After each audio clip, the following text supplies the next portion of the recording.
Hi, welcome to More Christ. My name is Marcus. Today I'm joined by Paul Kingsnorth and Tom Holland. Paul is an English writer who lives in the west of Ireland. He's a former deputy editor of the Ecologist and co-founder of the Dark Mountain Project. He's written 9 books, including the Booker-nominated novel The Wake and several collections of essays and poetry. He's taught and spoken across the world.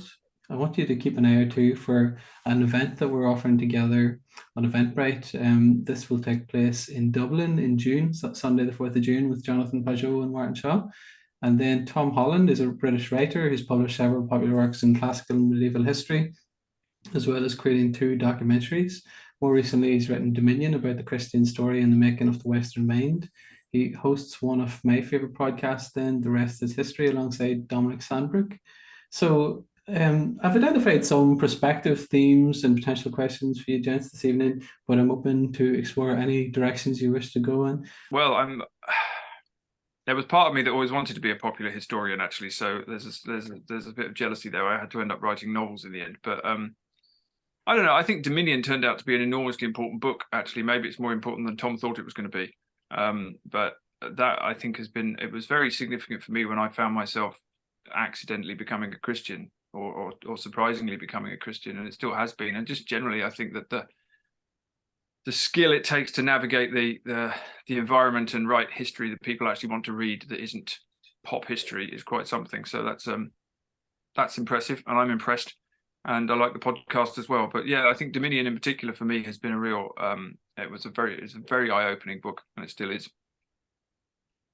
Well, that's very kind, Paul. I read The Wake when it came out. Actually, I read it in proof. You did, didn't you? Yes. Yeah. And I thought this is a great writer. This is an unsettling writer. This is a writer I have no idea where he's going to be going. And I have followed Paul's career with great interest. And I have to say that initial sense I had of his writing career and his philosophy was absolutely true, because I find it so interesting that Paul has not only become a Christian, but is now living on the west coast of Ireland, because the sense I had of him was of a kind of an early medieval Irish monk, the kind of the interface of the natural world, humanity, a kind of openness to what is both wonderful and terrifying and hellish about the world that we live in. A kind of a weird writer in the kind of the traditional sense of the word, the weird sisters.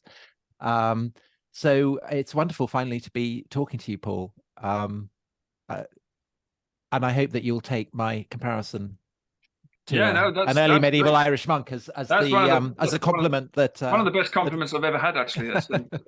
And yeah, I can confirm that I have no idea where my writing career is going either. You just write and you see, yeah, but it's very interesting. We've sort of crossed paths over the years, but never actually spoken to each other. So it's nice to be doing it. I think it's the Vartic quality that I admire. It's so rare to find it. I live in an environment, in a city, in a culture that is so suspicious of that. And I kind of admire the way in which you give me just the faintest intimation of what it might have been like to meet Columbanus or someone like that. So, well, it's nice to be able to do that. I mean, that's that period in time is always, maybe I feel about that the way that you used to feel, or maybe still do feel, about the classical world. It's just this fascination, especially with the Anglo-Saxon and the early Celtic world. I don't know why, it just grabs me and it pulls me back all the time. Yeah, so there's something about that draws me in. There's something. Me too. I mean, I feel the tug of that very, very strongly. You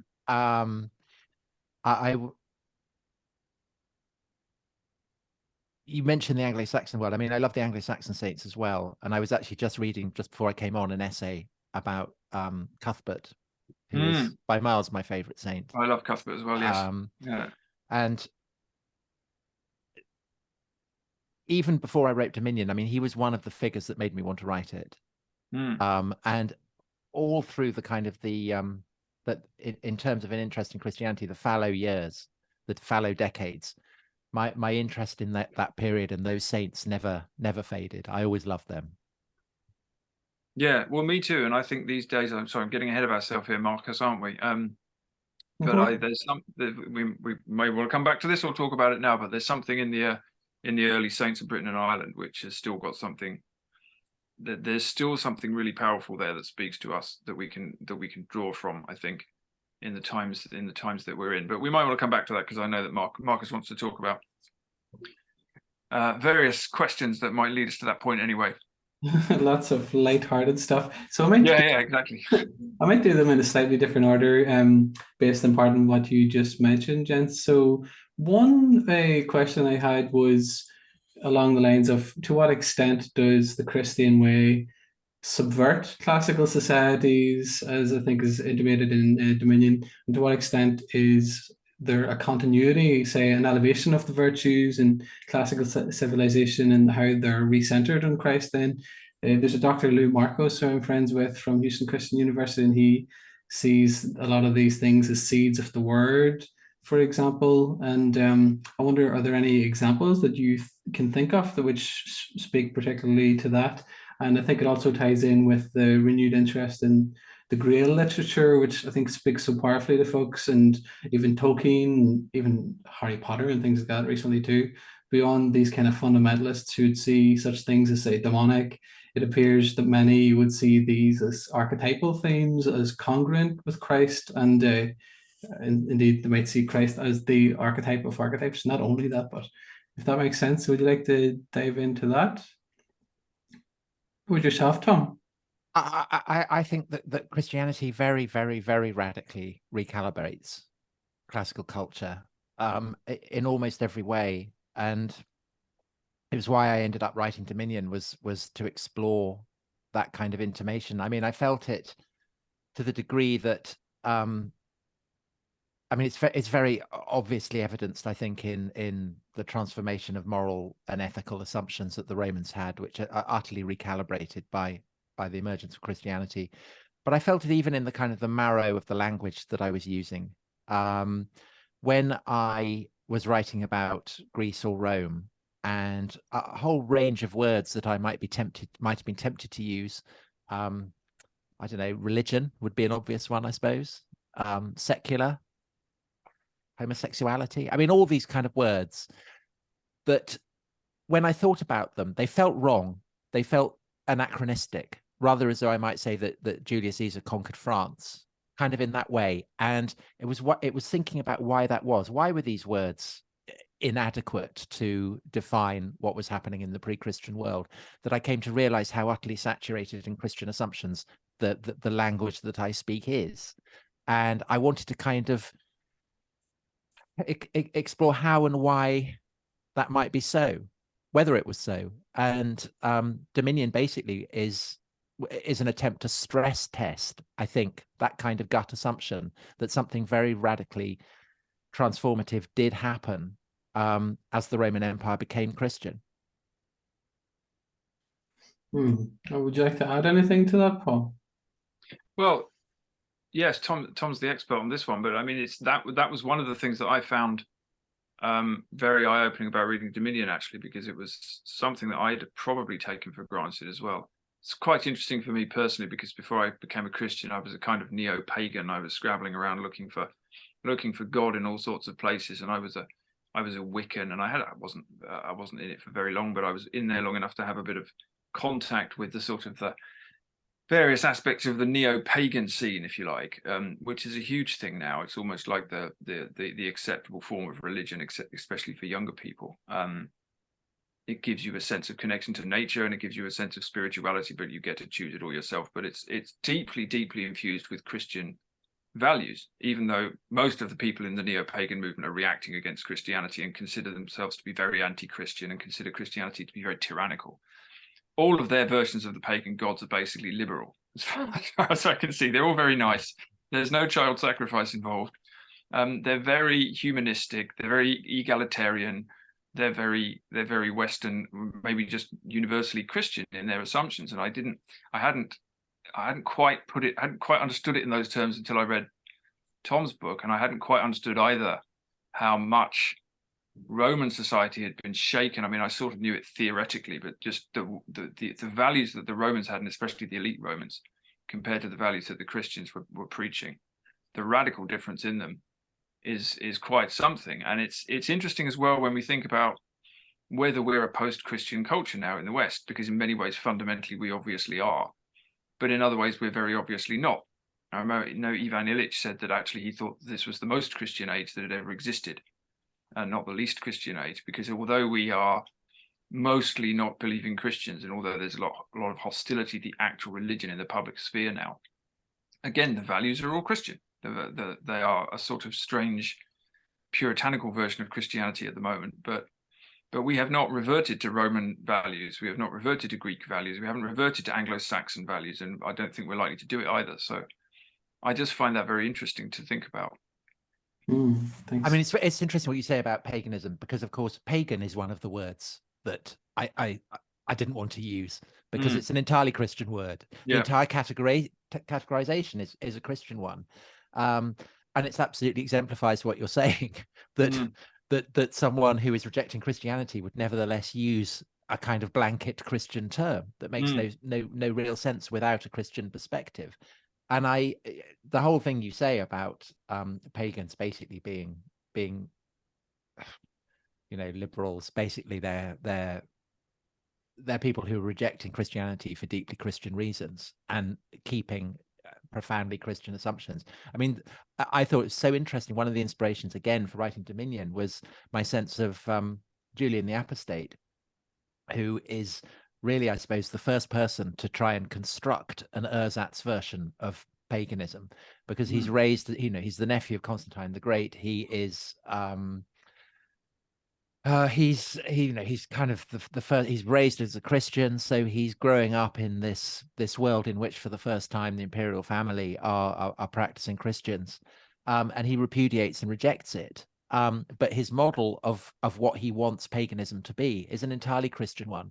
So he starts telling the priests of Cybele, who are chiefly famous for roaming around and cutting off their testicles, and he berates them for the fact that they're not looking after the poor.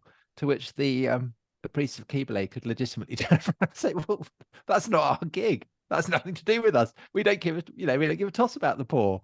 But Julian is very insistent that they should, for deeply Christian reasons. And I think that, in a sense, contemporary pagans, by and large, seem to be the heirs of Julian the Apostate. Yeah, that's an interesting comparison. There's certainly a sense of rejecting Christianity for Christian reasons. Yeah, I would say so, which is very common throughout the culture now. Yes, I mean that's pretty much the political structure of what's going on on the left at the moment as well. I think there's just a massive rejection of Christianity and all things traditional and Western for Christian reasons. They're not adequately Christian, although of course it would never be put like that. But that's what's going on. It's interesting to see it like that. Yeah. Of course, once you see this, you can't unsee it, can you? No. It's absolutely everywhere. Then you get into trouble for saying it. So I finished Dominion came out in 2019, so just before the pandemic, just before Black Lives Matter, before the massive spike in kind of public fascination with trans issues. And I think that none of those events have really served to destabilize my sense, and it's clearly your sense as well, that we continue to live actually in a very Christian era. I think so. I mean, I tend to see what sort of left progressive politics now, which is so dominant everywhere, suddenly very, very quickly dominant everywhere. As you know, it's the Sermon on the Mount without God.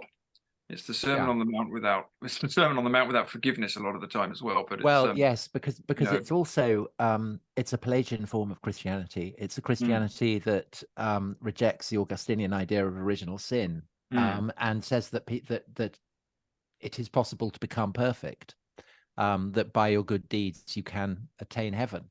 And the problem with that, although it sounds kind of wonderful and inspirational, the problem with that is that if one can become perfect, then it also entitles you to sit on judgment on those who have not made themselves perfect. And I think that actually the kind of the rejection of original sin that happened in the 60s, I think, is one of the kind of profound theological upheavals in Western Christendom, because it has kind of the repudiation of the idea that we're all sinners, all of us, even the most perfect, even those who sit in judgment on others are infected by sin, is actually incredibly democratic, and has kind of resulted, I think, in the virtue spiral that we're living in at the moment. Well, what we've also done is immanentized the eschaton. Of course, we've taken the notion that what we're supposed to be doing is, as well as living in a certain way here, preparing for something else. If it seems to me that, and this is one of the things I've been writing about in my essays quite a lot, because it was one of the things I realized while I was writing them, that, you know, the Christian journey is still unfolding for me. So there's all sorts of things I'm realizing every day. But the obvious reality that once you take God out of the picture, you only have the material realm, and then you start to deal with the desire for heaven in the material realm, which becomes utopia, which then becomes a political aim, and it's to be achieved on earth through either politics or technology. That takes us into the age of everything that happened in the 20th century, with the desire for utopian ideologies to create a heaven on earth. But then it takes us also into what's happening in the 21st, which is where we try to achieve the same thing with technology, it seems to me, where we move towards transhumanism and we attempt to live forever and we attempt to create our own intelligent beings. And the same thing is happening where we have not just the removal of original sin, but we have the removal of any transcendent realm at all, because we don't believe in that anymore. There's no evidence for it. The science doesn't support it. And so we end up with our Christian desire for transcendence and heaven and regeneration, trying to do it here, it seems to me. And so we do that through politics, we do that through revolution, we do that through technology. And so it's as if, you know, Western humanity has severed itself from the source of its values and denies them, but can't stop behaving as if they were still there. But now they're centered in us. So we become the gods, we become the creators. And that's the thing that really disturbs me, what we think we can create with that power. So how has becoming a Christian affected your sense of that? Because presumably before becoming a Christian, did you have a sense that it was, I mean, did the Christian language of heaven and redemption have meaning for you? I mean, or I don't think it did. I don't think I liked any of the Christian language, and it's one of the reasons I was so sort of reluctant to become Christian when I became Christian. But you were on a kind of constant religious quest, weren't you? Spiritual quest. You were looking for transcendence, perhaps. Yeah, I was looking for truth, I suppose. I mean, I was looking for truth, whatever that meant. And for at least a decade, I've been doing that very consciously. I was practicing Buddhism for a long time, and then, as I said, I was looking through neopaganism. I was looking in myths. As a younger man, I'd been a kind of activist, very interested in politics. So that was where I was looking for it. Then it felt like I was sort of climbing up the rungs of the ladder of divine ascent, starting on the bottom with politics and then working my way up through culture and trying to find out whatever the hell the truth was. But I didn't ever think that Christianity had a handle on it or had it, because I don't know. I think that the default assumption in the West, certainly maybe if you're my generation, which is probably your generation too, is that Christianity is meaningless. Really, it doesn't. It's a bit shallow and it's crude, and there's heaven and hell and there's a God in the sky, and then there's a devil, and we don't really believe in any of these things anymore. Well, there is that, but also there's the sense that actually there isn't really a belief in anything very much. That it's all a bit bland and dull. In Christianity itself, you mean? Well, certainly in English Christianity. I mean, maybe less so in Irish Christianity. Well, I think there's both. I think there's both, isn't there? Because the strange thing is, certainly when I was growing up, you had this remnant sense in the Christianity that you saw that there were a load of stories that you didn't believe in. But then, as you say, there was a sense increasingly that the church didn't really believe in them either. Yeah. And so it's simultaneously rebarbative and dull. Yeah. Which is never a good. Yeah, it's not a good. Never a good look. And the basic story is you wouldn't go there if you were looking for truth, because it didn't seem to be at all robust. Which is presumably why things like Buddhism, for example, have taken off across the West so much. I mean, there are various versions of Buddhism, and some of them are very shallow, but at their heart, Buddhism or even Islam has a story to tell that it believes in. And Western Christianity, certainly in the form I'd seen it in, it didn't have that story. And I thought I knew the story. I thought I knew what the story was, and I thought it was nonsense. And it was only when I started getting drawn towards Christianity and reading the Gospels properly and going to church and reading theology and talking to people that I realized, especially from the Orthodox perspective, because I ended up in the Orthodox Church, that the story I thought I'd been hearing was not actually the story that had been being told for 2,000 years. It was a sort of, I don't know, a post-Enlightenment myth, I suppose, or maybe it was just a version designed to appeal to the masses that didn't really appeal to anyone. So, as someone who is who ended up becoming Orthodox, do you feel that the entire history of the Western churches, the Latin churches, has been a wrong turn? Yeah, it's a good question, isn't it? What do I say to that? It's sort of yes and no, I suppose. I don't theologically know enough to say yes, but I also think that something went wrong in the West when I asked an Orthodox priest once, what's the fundamental difference between Western and Eastern Christianity? And he said, touched his heart, and he said, the East is here and the West is here. And I think broadly that's the truth. There's a lot of theological discussions you could have about the filioque clause and things and the reasons that the church is split if you want to do that. But the fact is that for the first 1,000 years, there was a church, and we share the same saints, including all the early saints of Britain and Ireland that we were talking about earlier. And then we don't. And the direction that the West goes in seems to be highly rationalized. And it ends up leading us towards, by accident, I think, maybe through nominalism and various other things, into a reformation, which sort of gets out of control and leads us into secular liberalism. But the whole trend seems to be towards much more of a rationalization of God, the mysticism. When I started exploring Christianity, I was exploring Catholicism and Anglicanism and everything. I didn't initially think I'd be an Orthodox Christian. That would have been an odd thing, but I was looking for the mystical heart of the faith, the sort of thing that I saw in the Desert Fathers and the sort of thing that I saw in some of the great classics. And so when you found that, did you recognize it as something that you'd been looking for in Buddhism, in paganism, maybe even in the environmentalism that was your focus in your early decades? I think I did. I mean, I know it still is, but yeah, no, it did, and it felt like a culmination of something. It was very strange when you come into the Orthodox Church. Everybody says "Welcome home" to you, and it's a very strange thing to say if you've just gone into the Romanian Church and you're not Romanian and you've never been Orthodox. But in another way, it's fundamentally true. What happened to me was I got sort of hunted by Christ, and then I thought, okay, I'm going to have to be a Christian after a while. This is where I have to be, and I thought it was true because I didn't want it to be true. And numerous things happened which I won't go into. But once I decided I was a Christian, I started looking for the heart of Christianity. And yes, when I found the Orthodox monastic tradition, especially, and the mystical tradition around hesychasm and the Jesus prayer and what happens in Mount Athos and other places like that, I thought this is something I've been looking for longer than I knew I was looking for it. I never thought that would be true. And a friend of mine, Martin Shaw, who became a Christian quite recently as well, he's a mythologist and another one of these people you'd never have expected to be a Christian. He said something interesting. He said, I didn't convert to Christianity. I just discovered that I'd always been a Christian all along.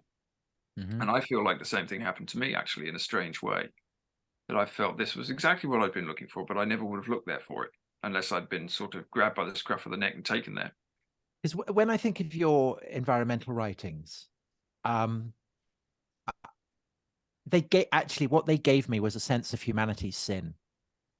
That's interesting. That the scale of the crisis facing not just humanity, but every living creature on this earth, because of us, was a drama on a cosmic scale with really no prospect of redemption or salvation.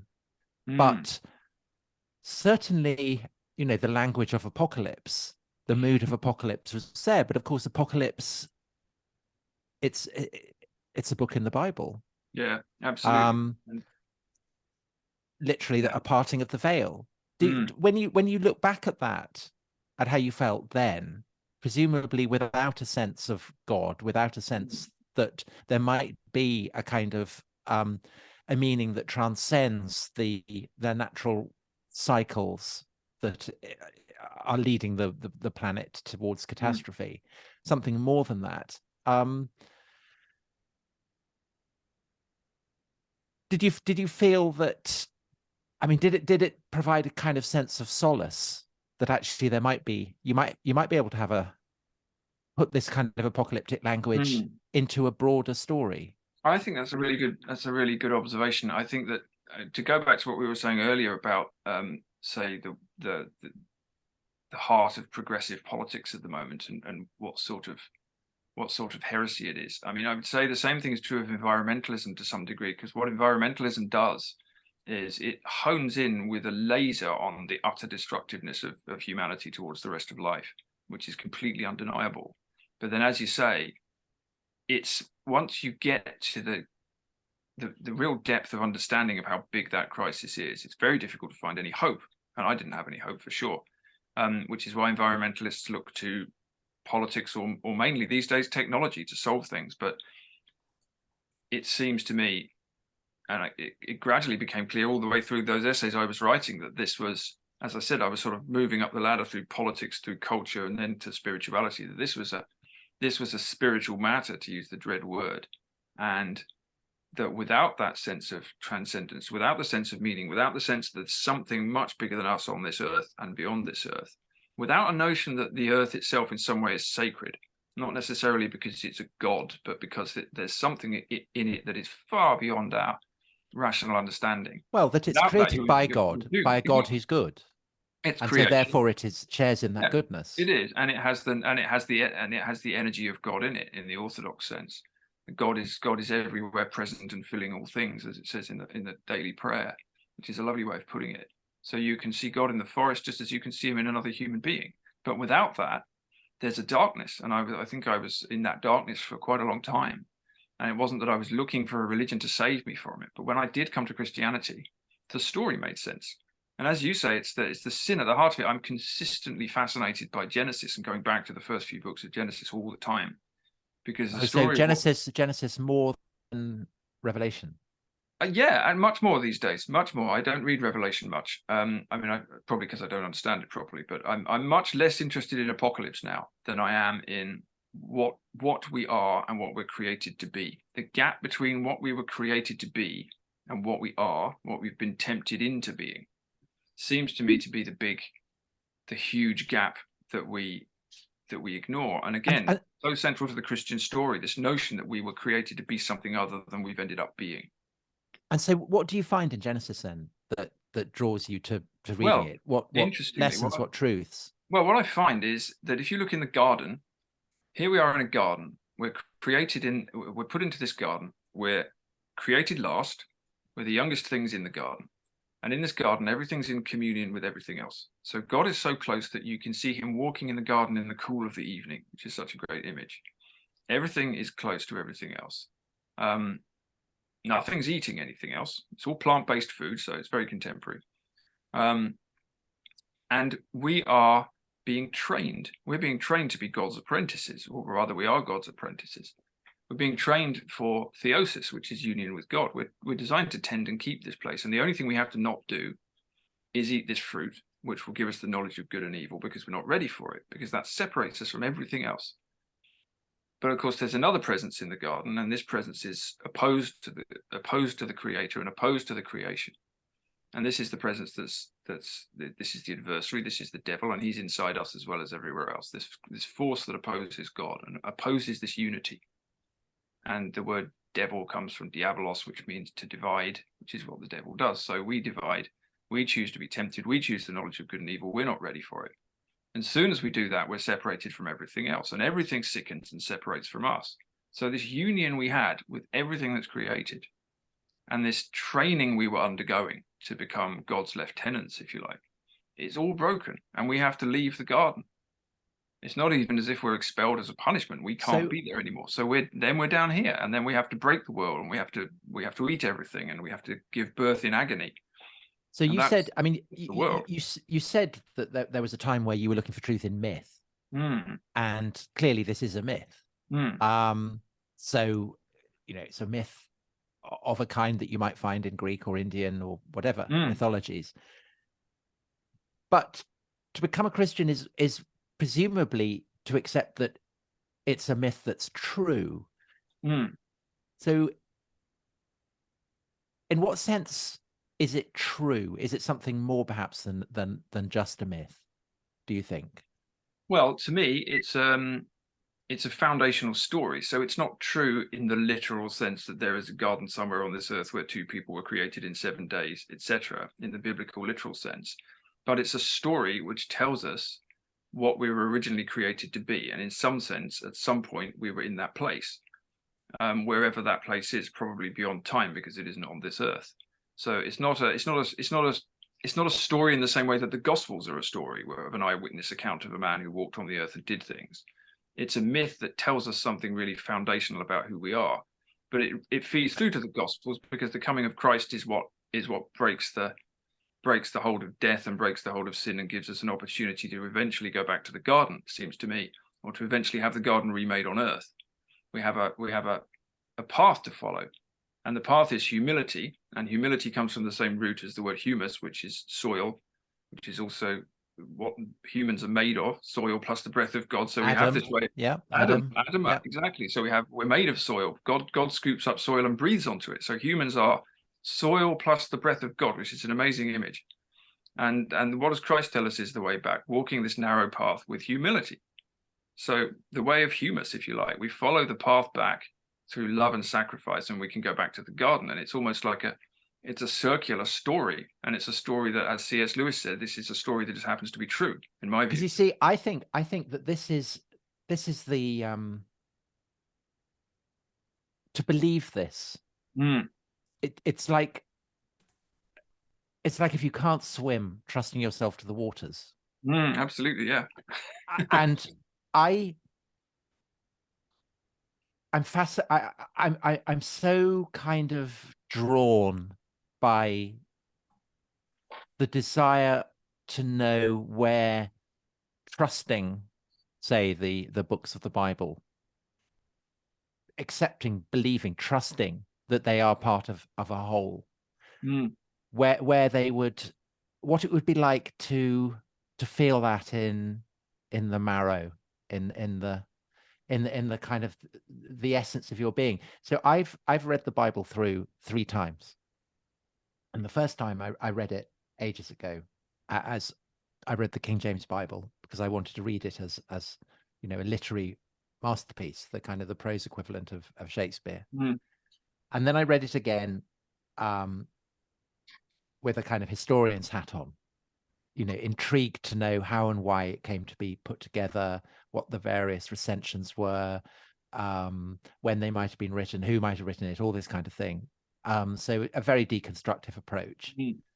And then having written Dominion, and actually having read Origin, and he has this wonderful metaphor for scripture as being a mansion full of many rooms, and each one contains the key to the other room. So to unlock one of the doors, you have to find the key in the other room. It's like kind of idea of an enormous computer game or something.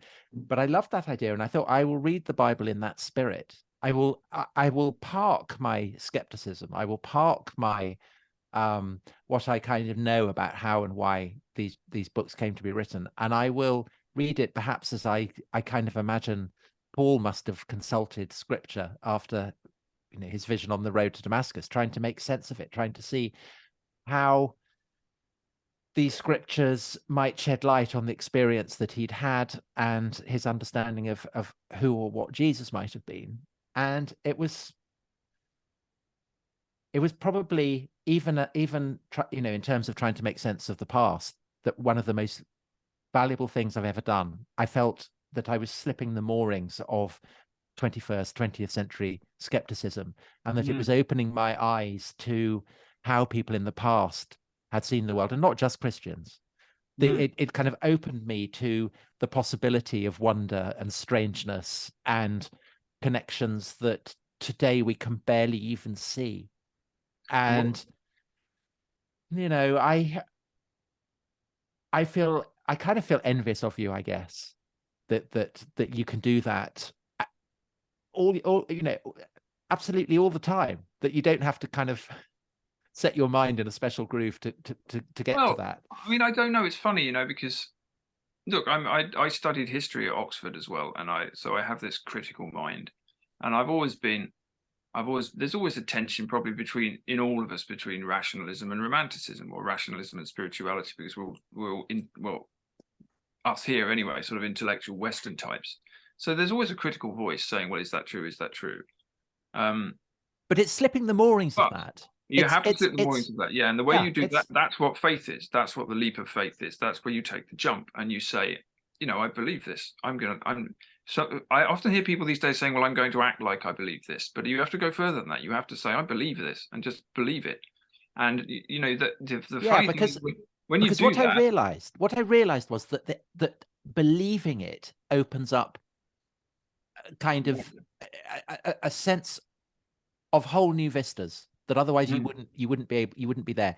Again, to pursue that metaphor, it opens up a door that otherwise will remain locked. And beyond that door are further rooms and further rooms and further rooms. And my understanding of this is exactly how God works. You see, when you say, I believe this, it's not a final declaration that you have a bunch of opinions you're never going to change. It's a declaration that you are walking into something in faith, and you're holding out your hand, and someone's going to take your hand and help you to keep walking. And that's what happens.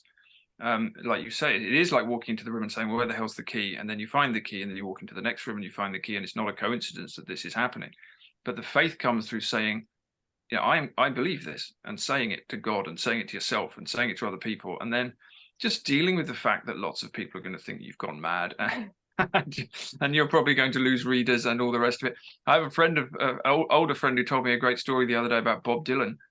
He said that he went to see Bob Dylan in the 70s after he converted to Christianity, and he just started to record his Christian albums. And he went to see him at Earl's Court, which apparently could seat 5,000 people. And he said there were about 100 people there because nobody wanted to come. And Dylan came on stage and he said, look, he said, I know I'm called Bob Dylan, but I'm not the person who used to be called Bob Dylan. He said, I'm totally different. And I'm sorry, but I'm not doing any of my old songs tonight because something incredible's happened to me. I'm doing all these new songs. But he said, I'm going to stick around afterwards. And if you want to talk about what's happened to me, we can have a chat. And apparently they did. And that's what happened to Bob Dylan. He just severed himself from everything. But, he's still there. Knocking on heaven's door. That's it. You have to prepare to that act of saying, I believe this is going to change your life. And if you told me 5 years ago that I was going to do that and then be here talking about it, I would have never believed it. But here we are. It's very, very interesting. It's very strange, but yeah, that's that little skeptical demon on your shoulder, which is on my shoulder too, is always the danger. He's always there going, no. I know when this book was written and it wasn't really that, and it might not have been Mark anyway, and all of this stuff, that's always there. And you can't, you should never get rid of that entirely, because then you're open to any old nonsense, any old rubbish. Exactly. Yes. Then there's the leap of faith. That's the thing, and I do feel, like you say, 20th and 21st century Western skepticism is so weird and unusual in historical terms. It certainly is, yes. Even in global terms, it's just not a normal way to behave. No. But we think it is. And it does get in the way of a felt experience of life in so many ways. Yeah. Marcus. Hey, Tom. I realised we've only answered one question. We're totally neglecting sorry, Marcus, we're totally neglecting your question. I apologize. This is what I like. As I said to Tom just before you came on, Paul, I was saying I can go over my own thoughts, obviously, at home. So to create a platform for you two to come together, other people to come together, that allows me to see from different vistas of talking about, using that metaphor earlier on. Actually, I do have one question that might build upon what you just spoke about, what Tom described and what you experienced or experience. Paul, I think, is in line with a wonderful book I've been reading recently, Biblical Critical Theory, and he reads the culture from the Bible's perspective very subversively for this present age. So I wondered, going beyond the kind of progressivism which has become dominant, secular progressivism, and this notion that we are primarily rational creatures, almost simply scanning facts or seeing the world like that, how we might come to write history or literature with a more integrated view of the human person, like those traditional societies you mentioned, and like the scriptures itself. And to give an example that I've been thinking about recently, I've been reading a lot of the classics, and that's why I was asking about how the classics are fulfilled in the Christian faith, because I think that emphasis in dominion is partially right, and I think there's also Dr. Lou Marcus when he talks about seeds of the word. I think there are things in Plato, Socrates, which are kind of foreshadowing Christ from, obviously I'm starting from the Christian perspective, which are then fulfilled in the God man. So I was thinking about, pardon my Greek, Plato's logistikon, reason, Thymoides, spirit, and epithematicon, appetite, and Cicero's three aims for the orator, Dicere, Delectare, Immovere. So I'm wondering, how do we go back to hitting all of those areas, as it were, rather than this conception that we have, and it seems to scale societally, that we are brains on sticks, as it were, a wonderful phrase James K. Smith talks about. And he also talks about how secular liturgies are not only informing us, but they're constantly forming us. So we are being tempted to worship these false gods and so on and so forth. Does that make sense? Is that something you like to explore? Well, I mean, I think that the foreshadowing of Christianity that one comes across in Plato, it is in large part because Plato is a massive influence on the emergence of Christianity. Large numbers of the church fathers are absolutely saturated in Plato, and the influence of Aristotle on the Catholic Church in the Middle Ages likewise means that Aristotelianism is, seems Christian to people. I personally find the medieval idea that Virgil was a prophet, that Virgil had intimations of what was coming, much more moving. This is why Virgil is Dante's guide in the Inferno, and the sense that Christians had, they loved, the Christians in the Roman Empire loved Virgil so much, I think, that they couldn't bear the idea that he might not in some way have had a presentiment of what was coming, and they found evidence for that in his works. Most famously, the prophecy that a child will be born of a virgin, and will bring a new golden age. And if you go to Naples, the sense there still of where Virgil was died, supposedly under the site of the villa of Lucullus, and there is evidence everywhere for him as a great magician who had invoked sunbeams to cut a path through the mountainside, who had a mastery of all kinds of wisdom, but who was not a necromancer so much as someone whose powers were such that he couldn't help but have a sense of the Christian revelation that was coming. And it's actually one of the things that always holds me back from Christian belief, is a sense of anxiety about what about the people who lived in the pre-Christian period, who had no opportunity, if Christianity is true, had no opportunity to experience it. And I still feel an anxiety about that with regard to people who were born in non-Christian societies. What if you're born in a Muslim country? What if you're born into a Hindu family? The likelihood that you will discover Christ is much, much less than if you're, born in America or Ireland. I was in Orthodox Church in Romania, Orthodox monastery in Romania last year. In Romania, they have these glorious painted churches, and there was a painted church right at the heart of this monastery, and all around the top of the church were these figures with crowns on, but they didn't have halos, so they weren't saints. And I said to the abbot of the monastery, who are those people on the top of the church? And he said, oh, that's all the Greek philosophers. So there was Virgil, I think, and Plato and Socrates. And I said, well, what are they doing on an Orthodox church? And he said, exactly as you've just said, these were the people who foreshadowed what was coming. He said, we regard them as our ancestors. So there they are. They're not Christians, but given the time they lived in, they had the knowledge that they needed to have. They still had a knowledge of God. I mean, certainly the Orthodox faith, I'm sure this is true of other Christian churches too, teaches that the knowledge of God is in everyone's hearts. And it was in everyone's hearts before Christ came, before things were resolved and before things were changed. And it's in everyone's hearts now as well. So that's the way I see that. But I mean, the broader question about the way of seeing, I think, to me, comes back to that thing I was saying earlier about the over-rationalization of the Western church and the Western mind generally, and just our huge obsession with our left brains. Ian McGilchrist's work has been so important on this, understanding the dominance of the so-called left brain thinking over the right brain thinking.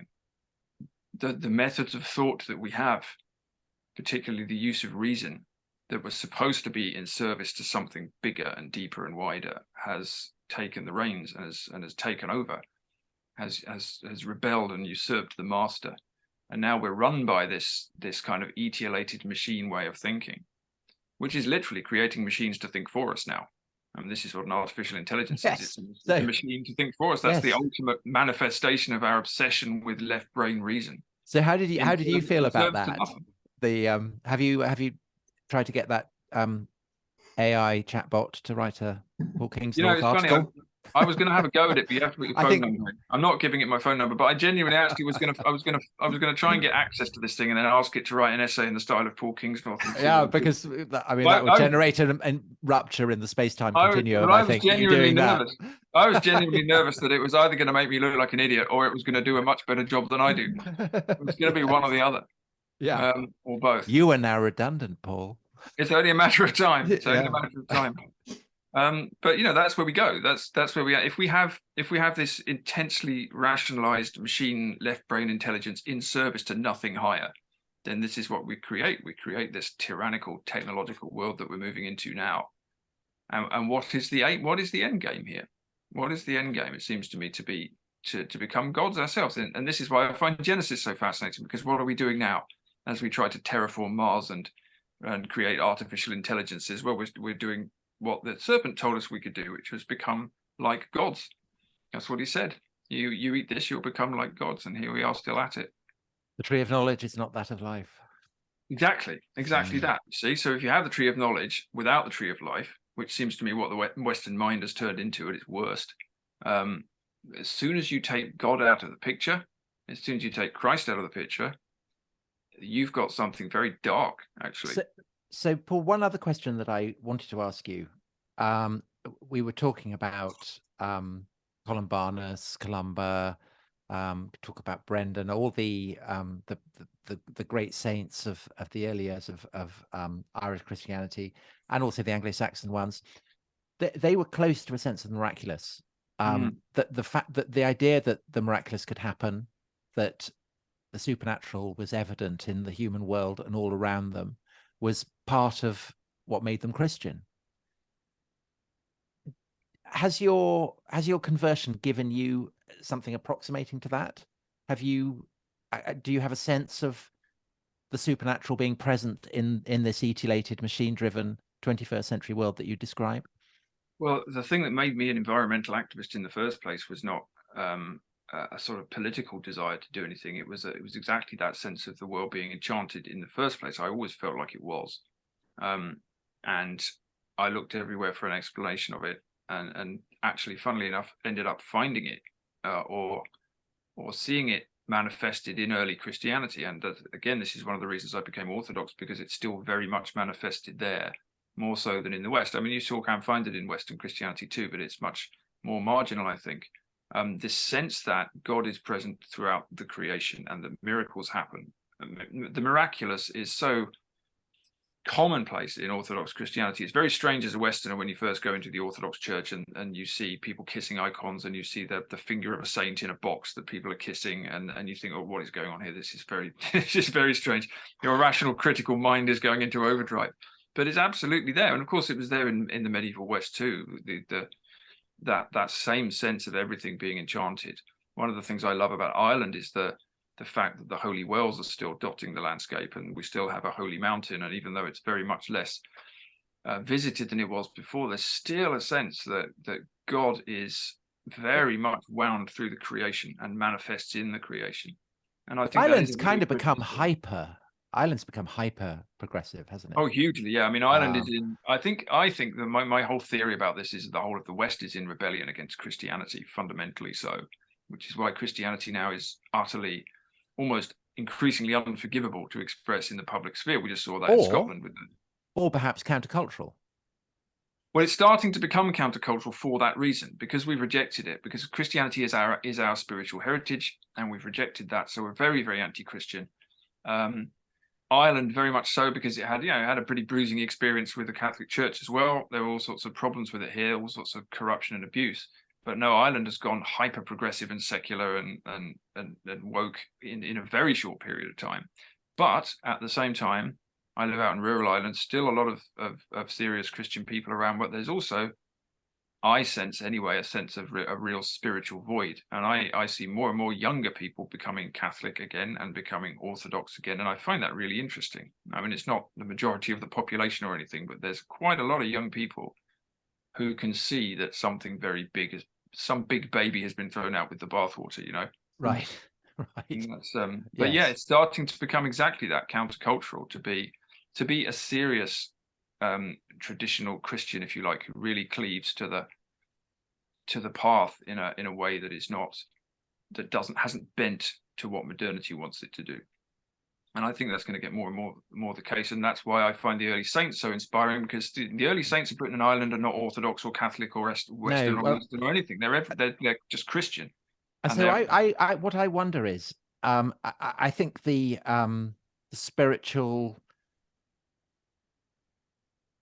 resources of Christianity are so profound. Christianity is by a long way the most successful explanation for what humanity is doing, why it's been created, why it exists, that humans have ever devised. Its heritage contains infinite riches. It seems to me impossible that people, when they start looking for explanations, will not return to it and will not discover these resources. It's like a kind of great gold mine that's been, abandoned, but it's still there, full of rich seams waiting to be mined. And I can't believe that people won't return to it and won't be dazzled by what they find there in due course. You sound like a Christian, Tom. Well, I recognize myself as a Christian. I recognize that my instincts, my impulses are Christian. And I found, when I was doing the research of Dominion and reading the whole sweep of Christian writers from Paul right the way up to the present day, all denominations, whether it was, early Irish saints or high medieval Dominicans or Lutherans or Calvinists or Quakers or whoever, I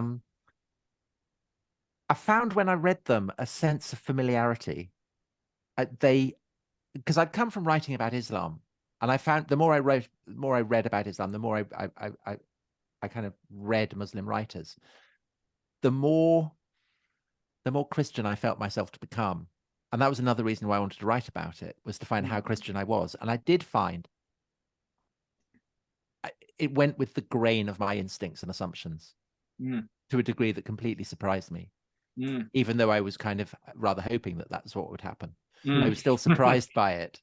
Yes, that sounds familiar. And so I mean, I wouldn't deny it. It's just that you're saying that maybe you would say that the wrong side of my brain is still controlling me. I don't know. And well, I wouldn't say that. But sorry, go on, Marcus. I was just wondering, if you were to write again about the Christian faith, which areas you would focus on. I know our friend Martin expressed his desire that you would write again about the Christian faith, and I have to agree. And I'd love to hear. Well, I want to write a book about the 60s as the most convulsive year in Western Christendom since the 1520s. And it took time for people in the 16th century to realize that they were living through something called the Reformation. They knew that they were living through, something very transformative, very convulsive. They understood that old orders were being overturned, that the world was being turned upside down, but they, it took them time to understand that this was a historical phenomenon that could be given a distinct name. But I think that we're living through that now, and I would like to explore the way in which, where did this come from, and where is it going, and that's what I would like to do. So that's from to satisfy my own sense of curiosity. But there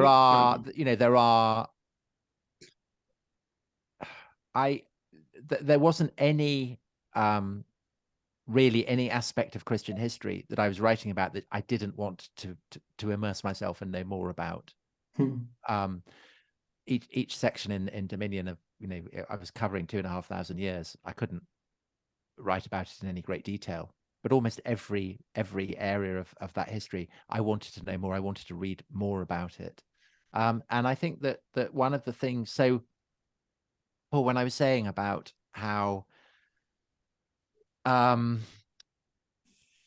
you say it's, it is the process of faith. It's kind of trusting.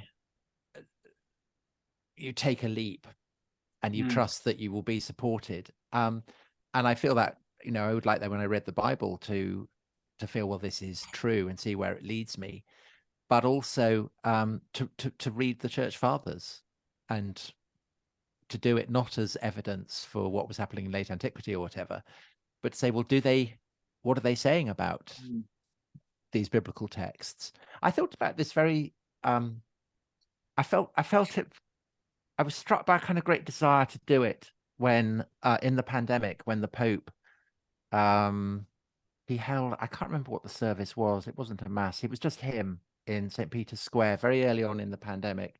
And you had the kind of the bells clanging and sirens wailing in the background.